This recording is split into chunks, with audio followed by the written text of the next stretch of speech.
Hello students, welcome back to जायफा classes. तो students, आज हम लोग शुरू करते हैं एक्सरसाइज 8.2। और एक्सरसाइज 8.2 के क्वेश्चंस पर जाने से पहले हमें कुछ चीज़ों को समझना पड़ेगा, जैसे कि trigonometric ratios of some specific angles. आज जिस एंगल की हम बात कर रहे हैं इस वीडियो में, वो एंगल होगा 45 डिग्री का एंगल। ठीक है, इस एंगल पर हम सारे ट्रिग्नोमेट्रिक रेशियोज निकालेंगे। जैसे कि हम पता करेंगे कि साइन 45 की वैल्यू क्या होगी। ठीक है, इसी के साथ हम बात करेंगे कि कॉस 45 की वैल्यू क्या होगी। वहीं हम बात करेंगे कि tan 45 की वैल्यू क्या होगी। ठीक है, और उसके बाद हम लोग काम करेंगे cosec 45 के लिए, और फिर हम देखेंगे sec 45, और लास्ट में हम लोग को पता करना है cot 45। ये सारे रेशियोज हम निकालेंगे सिर्फ इस एंगल के लिए, 45 डिग्री के एंगल के लिए। ठीक है, अब उसके लिए हमें करना क्या होगा? तो उसके लिए हमें एक राइट एंगल ट्रायंगल बनाना पड़ेगा हमेशा की तरह।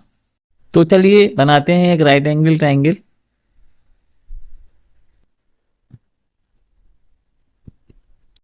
स्टूडेंट्स, हमने राइट एंगल ट्रायंगल बना लिया है यहाँ पर, और ये जो एंगल है हमारा वो 90 डिग्री है। यहां पर हम इसकी नेमिंग कर देते हैं ए बी सी। अब स्टूडेंट्स, हमें जैसे कि हमने कहा कि हमें 45 डिग्री का एंगल लेकर सारे ट्रिग्नोमेट्रिक रेशियोज फाइंड करना है 45 डिग्री के एंगल पे। तो यहां पर हम एंगल ले लेंगे 45 डिग्री।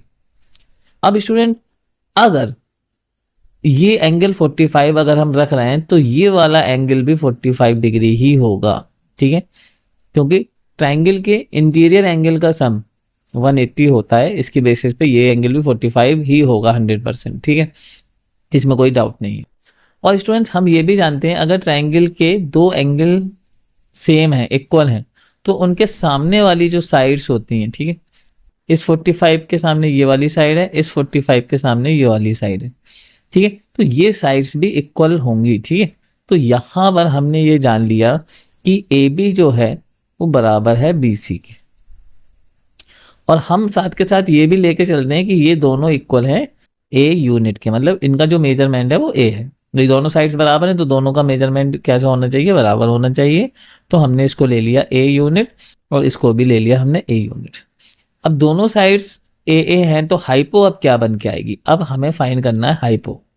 तो स्टूडेंट्स, जैसा कि हम लोग जानते हैं कि according to Pythagoras theorem, Pythagoras ने बड़ी कमाल की थ्योरम दी है। ठीक है, अकॉर्डिंग टू पाइथागोरस थ्योरम,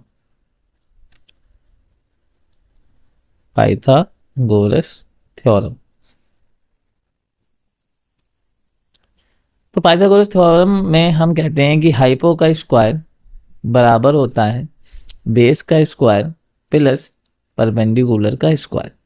अब हाइपो हमें फाइंड करनी है, तो बेस हमारा क्या हो रहा है? ए हो रहा है तो ए का स्क्वायर, और परपेंडिकुलर भी हमारा ए हो रहा है तो ए का स्क्वायर। अब ये इक्वल हो जाएगा 2a का स्क्वायर। अब हाइपो हमें फाइंड करनी है तो इसके स्क्वायर को ले जाते हैं हम राइट हैंड साइड, तो ये उधर जाके बन जाएगा रूट, और 2a स्क्वायर आ जाएगा रूट में। ठीक है, अब यहाँ से ए स्क्वायर तो को हम बाहर निकाल सकते हैं, क्योंकि स्क्वायर भी लगा है रूट भी लगा है, तो ए बाहर आ जाएगा, रूट में रह जाएगा 2। तो इस तरह से हमें जो हाइपो मिलेगी वो मिलेगी a√2। तो हाइपो को हम यहाँ लिख लेते हैं a√2।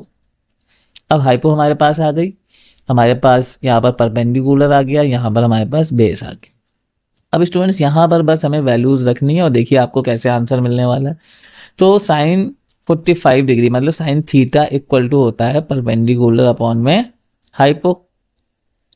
अब यहाँ से कोई सा भी 45 डिग्री का एंगल को देखते हुए आप इस यहाँ पर वैल्यू रखिए। तो हम यहाँ पर नीचे वाले को देखते हुए रखेंगे, तो देखिए परपेंडिकुलर हो जाएगा ए और हाइपो हो जाएगा a√2।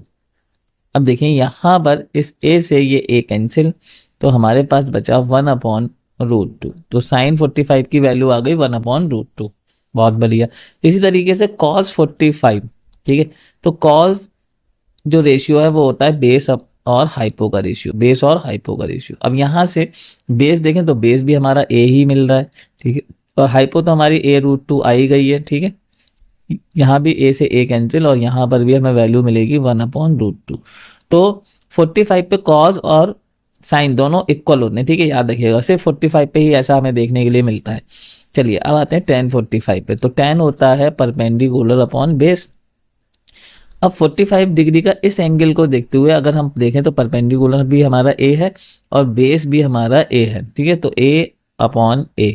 अब a/a तो a से a कैंसिल, यहाँ पर हमें वैल्यू मिली 1 स्टूडेंट्स, तो tan 45 हमें 1 मिलेगा। नेक्स्ट आ जाते हैं हम cosec 45 पे। तो cosec 45 के लिए हमारा जो होगा वो होगा हाइपो अपॉन परपेंडिकुलर। अब यहाँ पर हाइपो कितनी है, हाइपो है यहाँ पर a√2, ठीक है, और परपेंडिकुलर है a यहाँ पर, तो a से a कैंसिल, यहाँ पर हमें वैल्यू मिली √2, ठीक है। अच्छा आ जाते हैं sec 45 पे।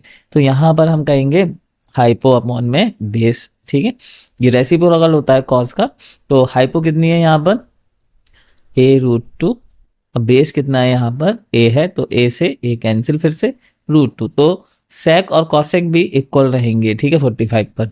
आ जाते हैं cot, ठीक है, तो cot जो होता है वो रेसिप्रोकल होता है tan का, तो यहाँ पर हम लिखेंगे बेस अपॉन परपेंडिकुलर।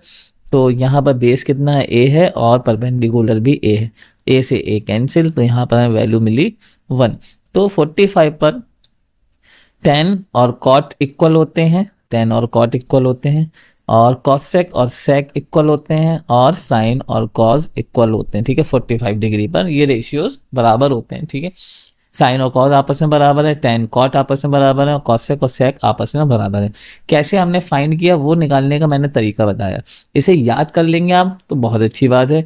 और याद करने की क्या ट्रिक होनी चाहिए वो मैंने आपको हैंड रूल्स बताया हुआ है पहले वीडियो में, ठीक है, तो आप जो है हमारा हैंड रूल ट्रिक देख सकते हैं ट्रिग्नोमेट्रिक रेशियो के लिए। तो मिलेंगे नेक्स्ट वीडियो में, तब तक के लिए गुड बाय।